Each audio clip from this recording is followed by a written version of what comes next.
বানাতে পারেন এই প্যানকেক স্যান্ডউইচ। গাজর আর কাঁচা আলু খুব ঝিরিঝিরি করে কুচিয়ে নিন আর ভালো করে ধুয়ে নিন। মিক্সিং বলে এই কুচানো সবজির সাথে কুচানো একটা পেঁয়াজ, কুচানো আদা, কুচানো রসুন আর কুচানো কাঁচা লঙ্কা দিয়ে দিন। ২ টো মুরগির ডিম ফাটিয়ে দিয়ে দিন। সামান্য কুচানো ধনেপাতা, ১ চা চামচ মতন লবণ, ১/২ চা চামচ মতন গোলমরিচ গুঁড়ো, ১ চা চামচ মতন টমেটো সস।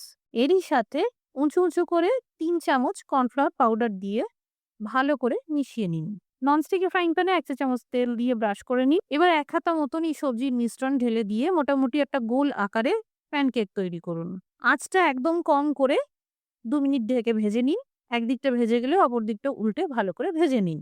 প্যানকেকগুলো তৈরি করার পর স্যান্ডউইচ ব্রেডে বাটার বা মার্জারিন, এখানে মার্জারিনের ব্যবহার করা হয়েছে, এইভাবে লাগিয়ে নিন আর ২ দিকটা ভালো করে ক্রিস্পি হওয়া পর্যন্ত ভেজে নিন। পাউরুটি ভেজে নেওয়ার পর এই রেডি করা প্যানকেক ব্রেডের উপর বসিয়ে দিন। ১ চামচ মতন টমেটো সস লাগিয়ে দিয়ে কাটা টমেটো আর শসার স্লাইসগুলোকে এভাবে সাজিয়ে দিন। যাদের বাচ্চারা চিজ পছন্দ করেন এইভাবে গ্রেট করা চিজ ছড়িয়ে দিতে পারেন, অথবা চিজের পরিবর্তে স্যান্ডউইচটা একই রকমভাবে তৈরি করলেন আর চিজের জায়গায় এইভাবে সিদ্ধ ডিম সামান্য কুচিয়ে নিয়ে বা গ্রেট করে ছড়িয়ে দিতে পারেন।